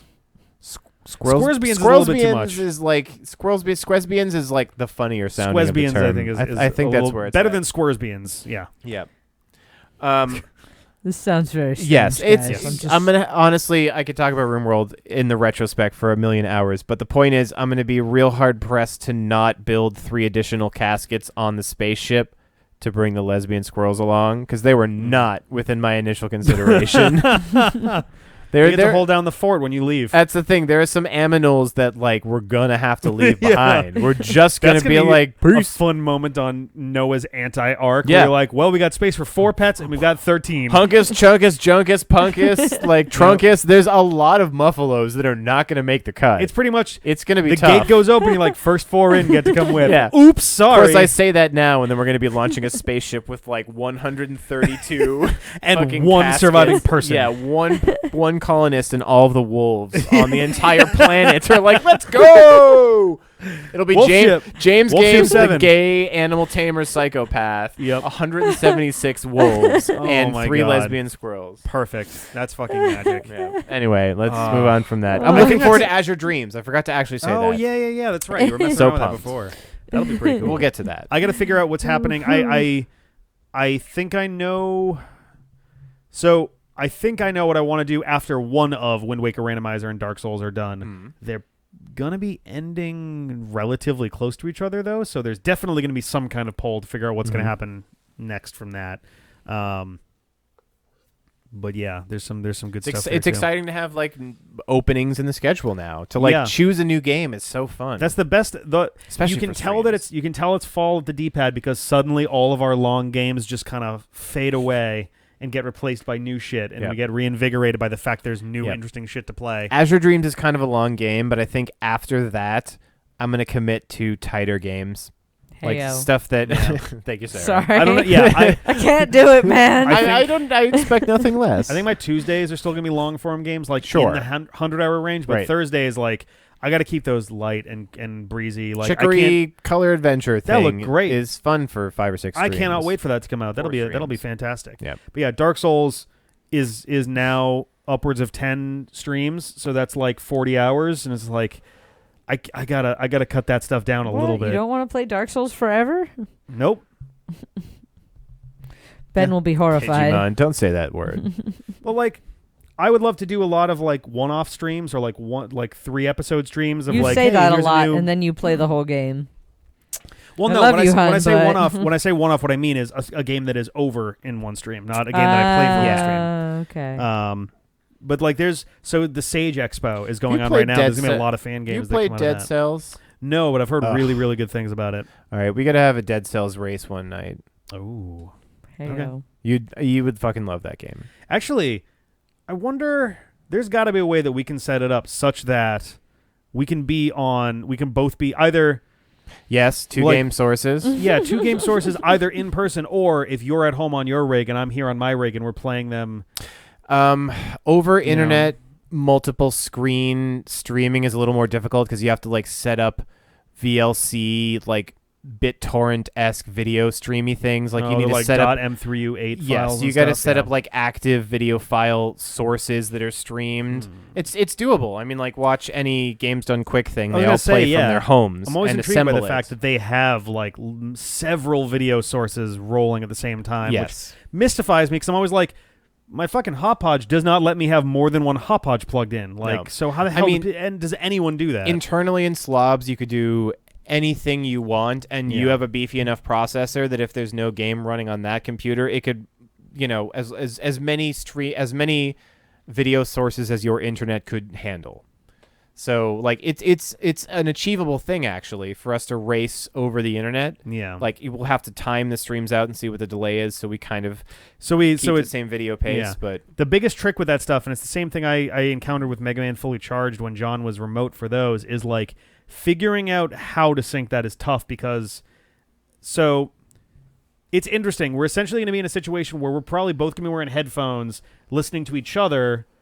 And that'll be in regular, normal time. But then for the output, it's going to be synced in a way where the average delay between both sides is like it'll be kind of weird. But so the way that like GDQ and some of these Kuso Grande and like on internet game tournaments and speedrunning tournaments work is that they usually keep audio consistent from one of the two games, and then use the Discord call on which people are communicating as the audio source, so that everything all together at the viewer's level, everything is synced. I guess that makes sense. When you hear me say something, it's the exact moment you were hearing me that probably say makes the something. most sense, because that way it's all synced up. And then it would just be a matter of syncing those to both of our video feeds. And that's why you use one of these like video streams, because it is time-based and it tries, like if it has to catch up frames or drop frames. Yeah, stuff, that's always a big problem when stuff does not do that. Like when we record DS and 3DS footage, I have to run through Handbrake because it does not do that. It is not time-based. It's all frame-based. Yeah. So it just, if it finds dead frames, it just fills them in. Yeah.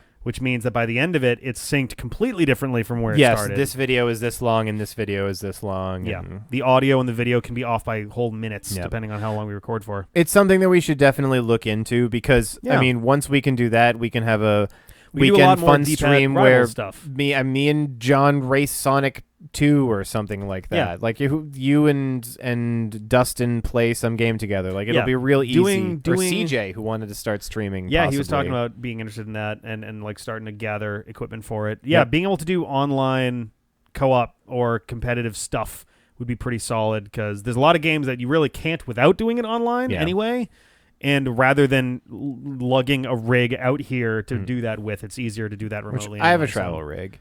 I mean, that's true. You've actually brought it to PAX East, so that's I have another travel rig too. I brought two travel rigs to PAX East. You are one of few people who still have travel rigs, though. Yeah, I have the turbo trash can little thing that's that big. Nice, yep. But anyway, if we're gonna do Dead Cells Race here, you can play PC there and then take the HDMI output from my travel rig. I could run through the PC one on mine, and then the HD PVR will run the second one, and then we sync those up accordingly, and then go from there. Could be fun. Yeah, so that's definitely a possibility. I may have to tweak how the video looks because there's always an issue when you're coming from two different input sources. There's always a chance that the channels are a little off video wise. So getting them to look as equal as I can. Yeah, but it's worth investigating, and I think it's something that's becoming more relevant to us as we like further embrace Twitch. It's like it's become a consistent part. Well, sorry, I've been sick lately, but a pretty consistent part of like I missed like 2 whole weeks of like I missed 4 streams or 5 streams in a row because of being sick right around the New York trip. So I ran away for multiple months. Yeah. The but yeah, no.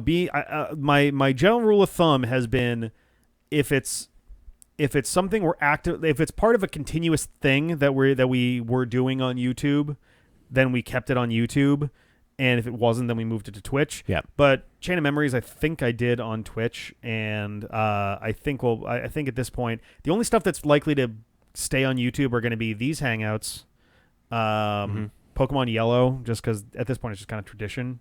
Right. That might be it. Celebratory streams that are not like specifically game related. Subscriber landmarks and birthdays. Which boy, that's a lot harder to fucking do now. Jesus Christ! Now it's going to sneak up on us. What? Yeah, we're not going to have. So YouTube changed how it displays subscriber counts, and the apparent purpose of this was so rather than showing exact numbers, if I go to the Game Grumps page, it's going to show 6.4 million. Yep. Whatever. There's no way to see 6.391. It's whatever. The exact It's number. 3 significant digits. Meaning ours shows 12.7K and theirs would show 6.42 million. Yep. Which I get for doing shorthand stuff. That's fine. Here's the problem. On the dashboard, I can see exactly how many views we've ever had on this channel, and it's about 4.7 million. I can see exactly how many views we have down to the unit.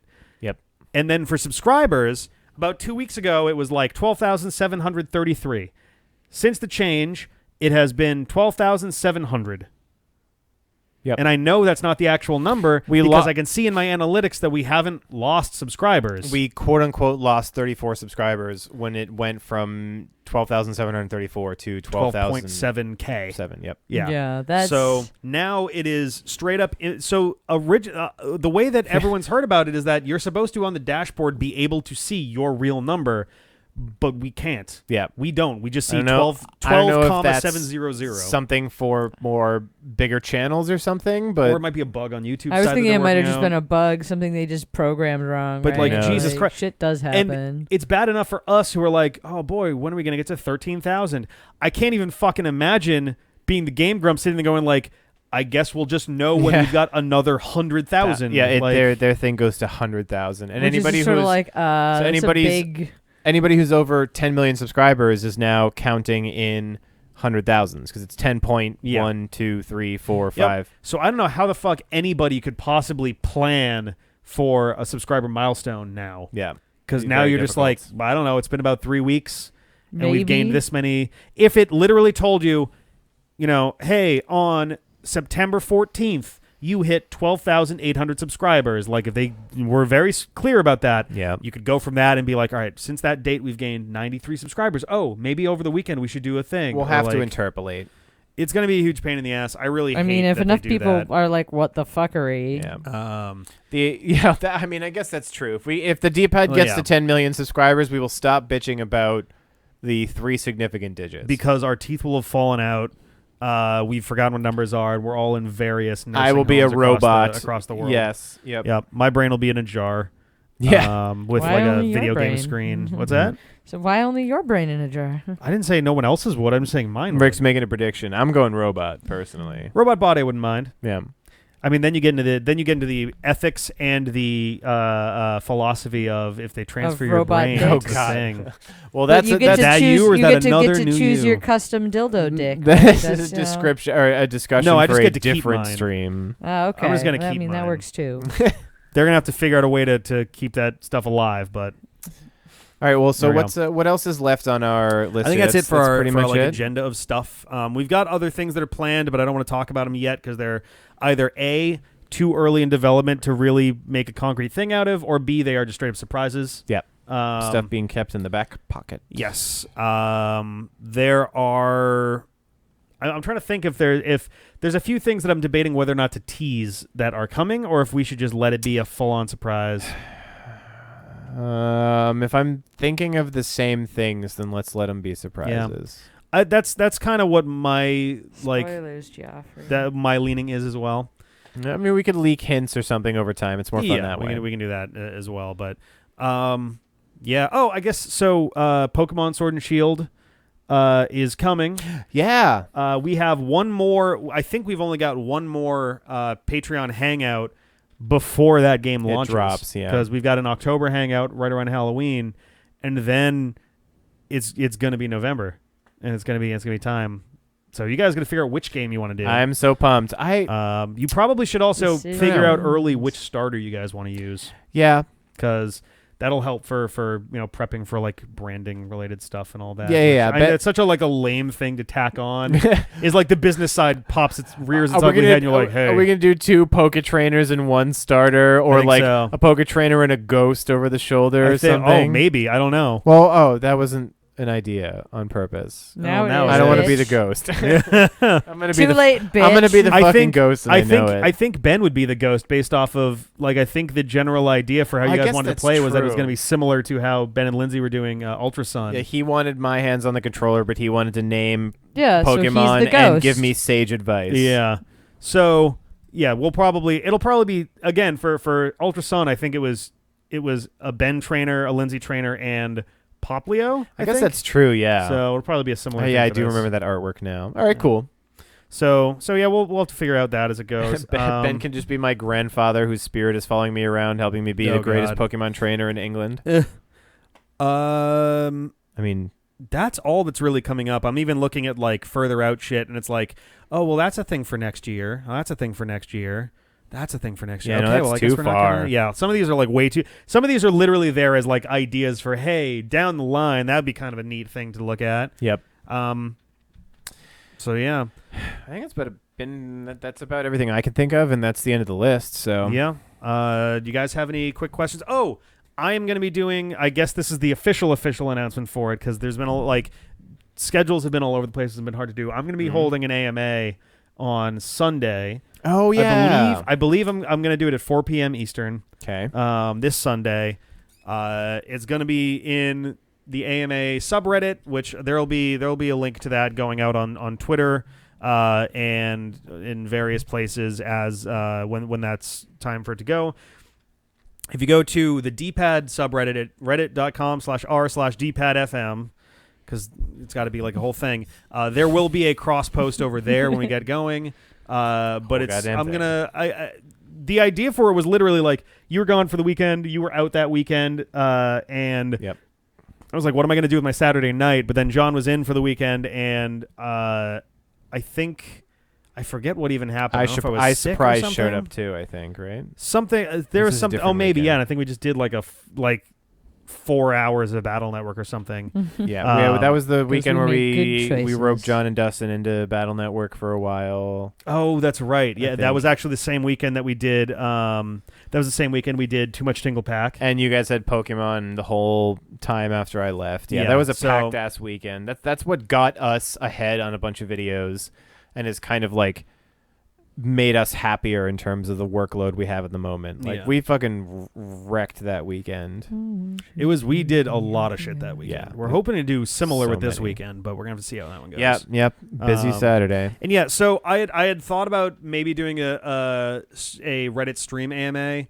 Or not Reddit stream, a like stream AMA on like YouTube or I guess it would be YouTube, not Twitch.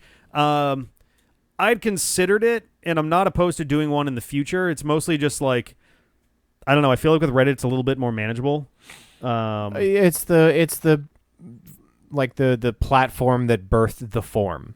Yeah, and also like it is an easy way for other folks who may not be familiar with us to see us. I was going to say, without being like really frank about it, it's also an opportunity for people to be like, oh, what's the D-pad? Yeah, it's a little bit of advertising, which it's not a super like aggressive like form of it. Or anything. Yeah, we're not going to push that, but Right. that is a consequence of being on Reddit and the AMA. Yeah. So subreddit. I think if I do one in the future, if I do another one in the future, it's not like it's for a milestone or anything. Yeah. Because anytime we do milestones, we tend to just do these, which basically turn into stream AMAs anyway. So yes, a milestone one would definitely be like jackboxing and things. Yeah. So this wasn't really inspired by anything in particular. It was just like I'll do a thing. I'll answer some questions and especially stuff that we don't really usually get a chance to talk about. So I'm hoping that we get some questions about like our process. I hope we get some questions about like what our channel even is for people who aren't familiar with it. Yep. I hope that we get some questions about like people who want to start channels with Let's Plays, asking like intro advice and equipment things would be neat. And we definitely are not much of an example of how to grow how to grow a YouTube channel quickly. Yeah, we are very consistent. We've been we have though. It's been a very organic growth, which is nice. Like a lot of the channels that grow fast have that risk of as soon as they step out of their box, like shit has a high risk of just canceled. Falling apart. Yeah. So like, being able to grow our community, at the speed we have, like means making that it's a nice steady climb. Good friends over time. Yeah. So I'm hoping we get a wide variety of questions for people who are and aren't familiar with the D-pad. That's kind of my hope, but you can't really plan those things, and I'm a big fan of the AMA Disasters subreddit, so I've seen how those things can go sideways very quickly. Do you suck dicks? Oh no, it's usually stuff like less than ethical company having like a PR person go in and be like, oh yeah, hey. My favorite was a guy who was trying to do an AMA about the fact that he was selling wooden glasses and sunglasses, and then someone pointed out, like wooden frames, and then someone pointed out that like, hey, isn't this just like something like AliExpress or something? Like it's one of the Alibaba, one of those ones that's like it's a reseller like platform where you buy stock and then turn around and sell that to other people. Like it's not quite pyramid scheme because the idea is you're acting as like, there's a name for it. It's similar. I mean, it's a similar thing to like having an actual store. Like I'm not buying reseller. I guess like it's like I'm not gonna go I'm not going to buy a microphone directly from Behringer. I'm gonna go to Radio Shack where they sell Behringer microphones. Reseller, or whatever. yeah. I guess retailer, yeah, or reseller, either one. But like you're acting kind of as one of those, and so people were like, "But you're not really designing these. You're just a guy who ships them." Got exposed pretty quickly for just being like trying to drum up business for this very basic retail sort of scenario. Yeah. So if you're not upfront with like what your deal is, then people sniff that stuff out pretty quickly. Yep. Yeah. So that's the kind of stuff to avoid. I think that we'll be fine in that regard. But we could get nobody asking questions, in which case I'll just chill for an hour or two. Yeah. And then I'll leave the thread, like whatever. Cool. I'll be sad, but I won't be like, oh, fuck this shit. Like, whatever. I'm so upset. Yeah. But we'll see how it goes. All right. All right. Well, that goes on the calendar then. Ouch. Ouch. Harsh nobody, basically. Which a lot of thing? Digimon Evolution scene fans YouTube out channel there. uploading clips of Digimon Evolution scenes, and it has more subscribers than you guys. So yeah, not gonna ask you guys about growth. No, that's fair. Those are always like super. Ouch. One of on my personal YouTube channel that I literally don't use and haven't for a decade. I posted a 15-minute loop of Jimmy Fallon and Stephen Colbert singing Friday that just loops the "I don't want the weekend to end," and it just holds for on that 15 minutes. in the background, bow, bow, bow, bow, bow, bow, and for 15 minutes. That has more views than basically anything on our channel that isn't Mega Man Fully Charged, the Michael Jackson video. And I'm just like, well, that's fucking disheartening. Oh, cool. Oh, internet. Yeah. I mean, it's the same as like YouTube is very interesting because one of those YouTube taketh and YouTube giveth and YouTube taketh away. Yeah. Where like I've talked about this before, and it's my one like. I don't take it personally, but it's one where I'm just kind of like, come on, man, what the fuck? Where it's like, hey guys, I'm playing Pokemon Emerald, and today it's oftentimes that video that got pulled up by the algorithm, ended up with the most views, and if you type Pokemon Emerald into Google and look for a video, that's by it. Kyle 54331 from 2003, and it Raycusa. Spelled wrong. Yep. It just has the views to sail to the top of the algorithm. And it's like, oh, it's got 104,000 views, and I literally cannot understand what he's saying. And it's like a 240p video. How does this even exist? It hurts. The internet used to be a lot smaller of a place. That's the thing, is the competition was so much less. So if you see a video with like a bajillion views, take a quick look at when it was uploaded. Because if it was uploaded in like 2008, that's a pretty good indicator of why it's got that many views. Like, it's got you beat by a decade. It was one of the 82 videos on YouTube. Yeah. So that was the real trick. Getting up there early made a big difference. So, but yeah, sorry, that was a bit of a ramble thing, but yeah. Well, we're coming up on 2 hours. So yeah, we should probably start wrapping this one up. We still got work to do tonight, actually. The Bill video was I like that one. That one might be my favorite stupid meme one. You've got a couple of those. Yeah, there's that. There's the Hot Limit one with the guy from Stained, because Chad and Battle Network 1 back in like 1973 said it's been a while in an email that we received. Yep. It's been a while. I so remember the other meme ones, but it doesn't matter. We should wrap this up. Popular question. Oh, the chocolate. Yeah. We keep starting the plans on that. Actually, I'm gonna hang on one second. Oh yeah. Okay. It's actually a good that was right nearby. These are the basic chocolates. This is an empty box. This is not the right one. Yeah, psych.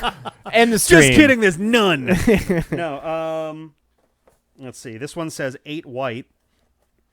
Okay. So yeah, we're gonna remake these because these are old as hell at this point. But like, I mean, I assume that it'd be good to remake them, but like, some of them are more recent than others. Yeah, I'll actually get this a little closer to the camera. We got like a cool. Oh fuck, the light is like doing weird stuff. It's on just it, too shiny. Yeah. Yeah, it's a little bit intense on there, but there is candy that does exist, or chocolates that do exist. The more complicated stuff was getting tricky to organize. Got some milk chocolate. So we're going to redo these. We're going to do the other one stuff. And it's also like, now that it's not summer, and I think we have like 2 weekends with things going on until Thanksgiving, I think it'll be easy for us to find a weekend to actually get these done. Yeah. I feel I'm kind of embarrassed with the dark chocolates. I'm kind of embarrassed with how long it took us to get through them. I should have been more proactive with that, and I do apologize. Eek. That is something that I shouldn't have let slip nearly as much as it did. But 'tis underway. Yeah. Yes. Everyone will get their. Everyone is going to get their chocolate. I'm not gonna let that just like disappear entirely. It'll just be a surprise. Fun times. Yep. And no, these chocolates are legitimately, I think, at this point about a year old. Because we made them like right away, and then it was always like, okay, we gotta like make time to do the Twix bar, and then we just didn't wind up making time because we're dumb. Have you at least played with Mr. Bucket? Mr. Bucket is right behind Jeff right now on the low, I believe. Yep. Down there. We haven't opened it up yet, but I think we are gonna. I think when Pokemon Pikachu and Eevee is done, we'll have a celebratory. There is a plan. Yeah, there'll be some stuff going on with that. Yeah. Unbucketing Mr. Bucket. Well, it's in a box. Oh, actually, unboxing Mr. Bucket. Oh my God,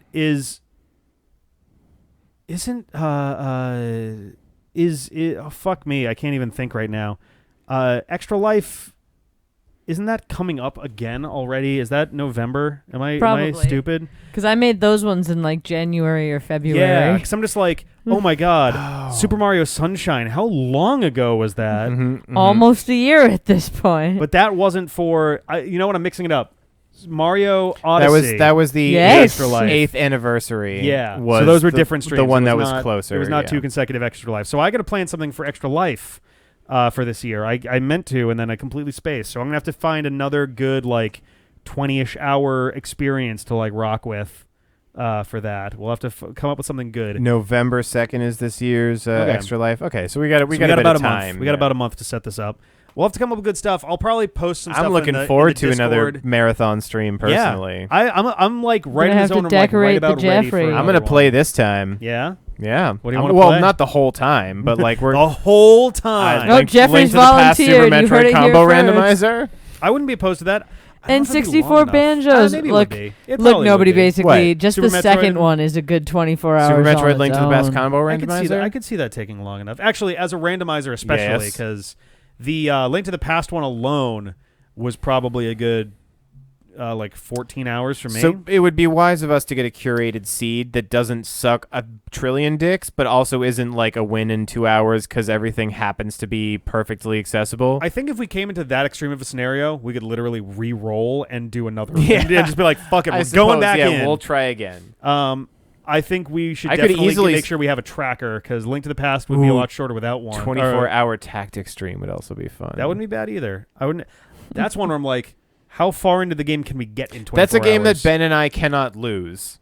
Oh, sure. It will just take time to beat it. Oh, yeah. No, I played the shit out of that one myself. So, like, I'm definitely interested in that as well. Yeah. My thing on that is how far can we get in 24 hours? Because that's one where it's like, if a game is more than, like, 30 hours, we may want to have that be a separate thing. We might be able to. It'll be something worth looking into. Story completion, yeah. I'd be taking Super Metroid. Yeah, I would not be touching Super Metroid.